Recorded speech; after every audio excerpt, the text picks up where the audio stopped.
What's up guys, Infernape here, and it's time for me to do a top 10 that I don't think anybody has ever done before. As you may already know, Ash has had quite a lot of rivals in his time, so I thought I'd pick out my top 10 of Ash's rivals. I'm going to go over their personalities, what Pokemon they use, and whether or just if I like them or not. So it's all just my own opinion. You're free to have your own. So let me know what you think is like your favourite rival that Ash has over the years. So without further ado, let's get into the video.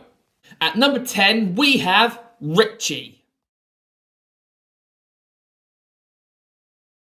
Ash first meets Richie at the Indigo League for his first ever Pokemon on League challenge. Richie, in many ways, is exactly like Ash. Same battle style, same personality, except Richie is a little bit more experienced and a bit more smarter. Soon after they meet, they become great friends and very good rivals as well. Next thing they knew, they had to fight against each other in the top 16 of the Indigo Pokemon League, and Richie pretty much thrashed him, but not surprisingly because he had to deal with Team Rocket and most of his Pokemon were pretty weak. The main reason I put Richie at the bottom is because his Pokemon are a bit weird. The only ones I've actually seen him evolve is his Charmander into Charmeleon, and the other thing is he has really stupid nicknames for them. I will admit that he's a way better trainer than Ash ever will be, and that's why he's on this list. At number 9, we have Trip.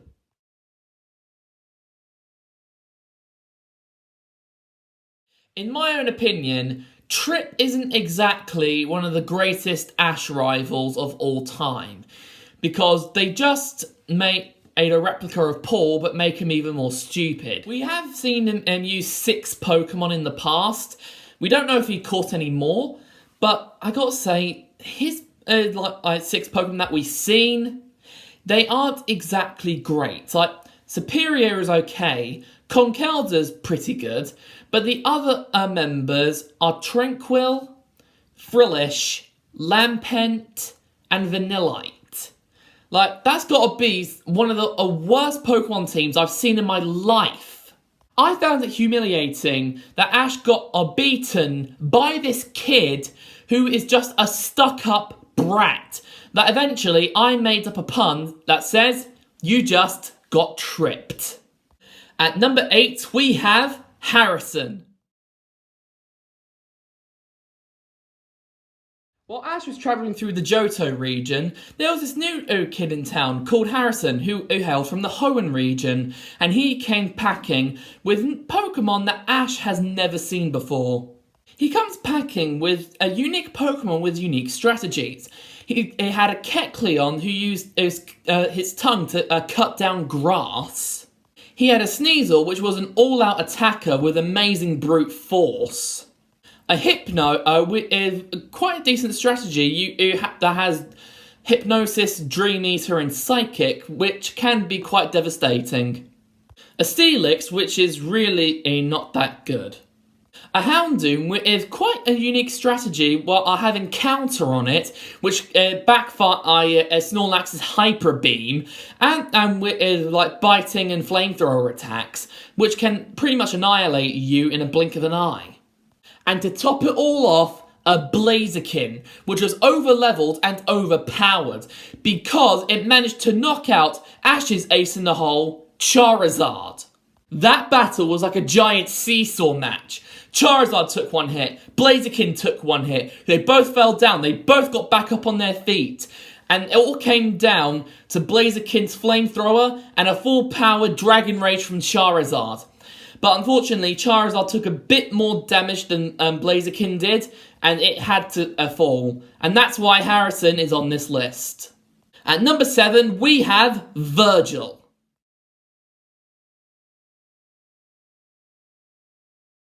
I gotta say, I don't really know too much about Virgil, but I'll do my best. Virgil is from this little group called the Pokemon Rescue Squad, and he has his own little team, and it's called Team Eevee. And he has all of the Eeveelutions, and an Eevee. Virgil managed to win all 8 of his gym badges miles beyond before they announced where the Pokemon League was going to be held. So that way he could spend all of his time doing his Pokemon Rescue Squad stuff. And literally, his team is pretty powerful. He managed to win all of the Unova League. And I gotta say, he is a pretty powerful trainer. To be honest, I was hoping that Ash and Virgil was going to face it out in the Pokemon League, but unfortunately, Ash had to be an idiot and lose to Cameron. But still, Cameron did lose to Virgil, and I'm not surprised that Virgil won the entire thing, because his Pokemon were definitely over-leveled. And that's why Virgil had to be here. At number 6, we have Sawyer. Okay, time to talk about another one of Ash's rivals that comes from the Hoenn region. Sawyer is an analysis battler that envied Ash and wanted to be a lot like him. He's thought of him as some sort of role model or a hero. And I've got to say, he didn't exactly pick the greatest role model of all, but he did become an awesome battler. Sawyer's preferred battling style is to use analysis, basically raising his stats, using weather conditions to power up his Pokemon's moves, and then finish the job in a single hit. But still, he does use some of Ash's battling style, like thinking outside the box, or using moves in a different way. And all of that research and battling paid off, because he got his 8th gym badge before Ash did, and then mopped the floor with him with his ace-in-the-hole Greninja. And when they duked it out in the Pokemon League, Ash managed to get his own back and beat Sawyer and his Mega Sceptile. It was an amazing battle, and that's why Sawyer is on this list. At number 5, we have Barry.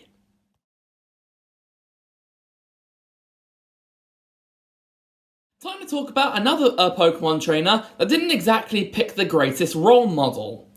Barry became obsessed with catching up to Paul after watching the Heart-Home tag battle that Ash was in. And he was literally obsessed with Paul, saying that he wanted to be just like him, saying he wanted to be caught up to him, beat him, and whatnot. And literally, he did finally have that battle with Paul, but it didn't go exactly how he thought it would be. But still, Barry's quite a decent Pokemon trainer. Like, he didn't. I don't think he's ever beaten Ash, except that at a battle with Gible. But that didn't really count, to be honest with you. I don't really thought it counted, because basically he used Gible and he never battled alongside Gible or raised it or anything. So to be honest, I don't really think that counts. I've got to say though, his Pokemon team isn't exactly well balanced. He has an Empoleon, a Staraptor, a Roserade, a Heracross, a Skarmory, and a Hitmonlee. That's not exactly well balanced, but whatever floats your boat, Barry. At number 4, we have Tobias.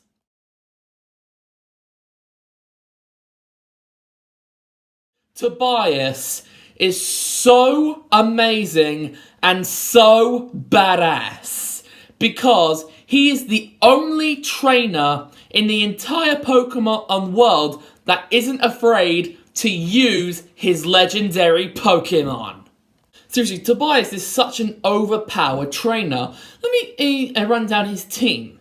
He uses a Darkrai, a Latios, and oh yeah, we never saw the rest of his team because he only used those 2 Pokemon throughout the time that we've known him.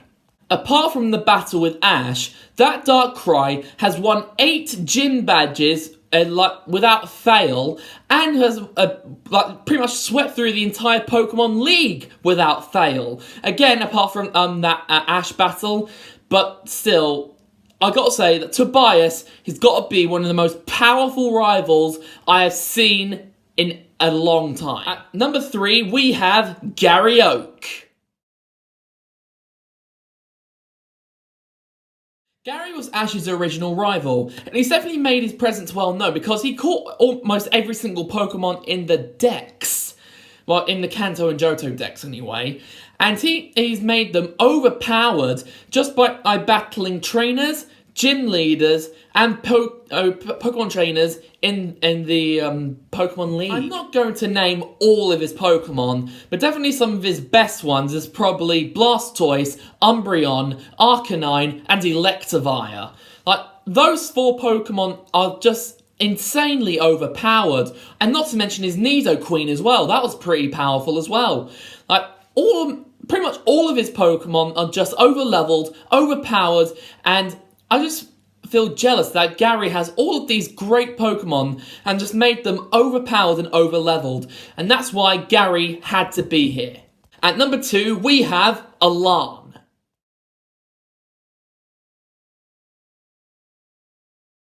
Alan started as Professor Sycamore's assistant, learning about our Mega Evolution, but then he wanted to become the world's most powerful trainer, and he managed to become the world's most powerful Ash rival.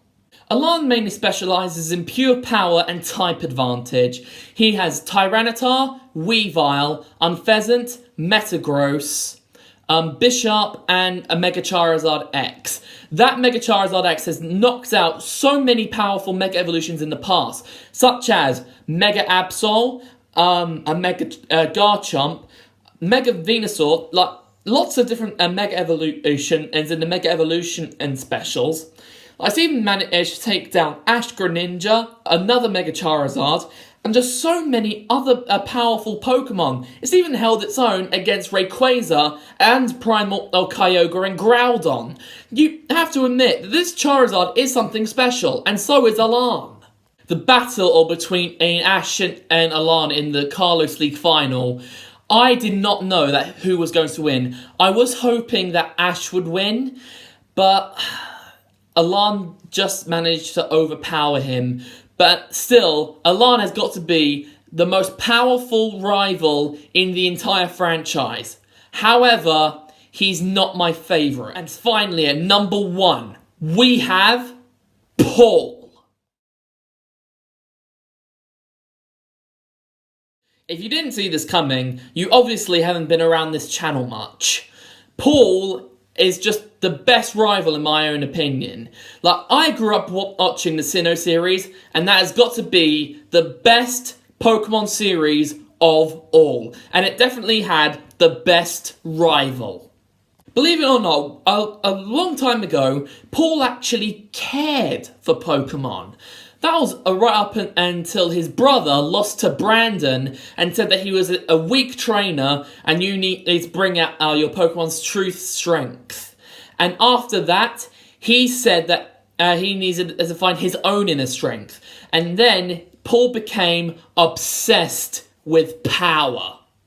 After his brother lost to Brandon, the only thing he cared about was his Pokemon's power. So, he went around catching Pokemon that could actually have decent potential. And if it didn't have good potential, he'd just release it and say, get lost. And that is just so mean. He has battled Ash again on many occasions. There's just too many to count. But the 2 best ones was definitely the one when he battled him on Lake Acuity and when he battled him in the Sinnoh League.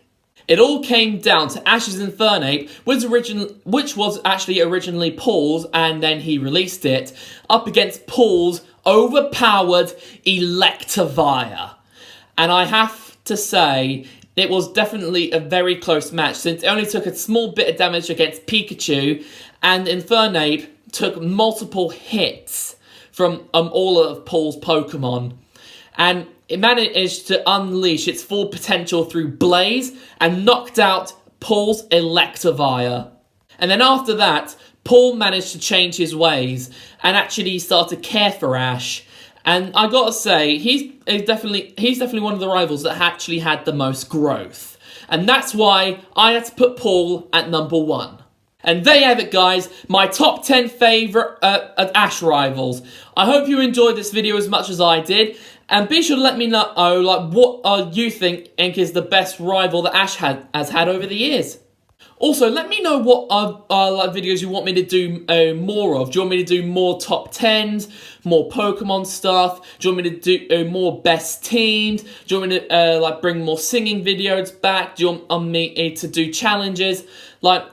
Do let me know in the comment section below what you want me to do more on this channel, because it helps me out a lot, so that way I might be able to hit 100 subscribers by this year. If you enjoyed this video as much as I did, be sure to give it a massive thumbs up, comment down below, share this video with a friend, and if you're new, subscribe to my channel. It's been Inferno today. Okay, that's all from me, so until the next time, this is Infernape, signing off. Bye!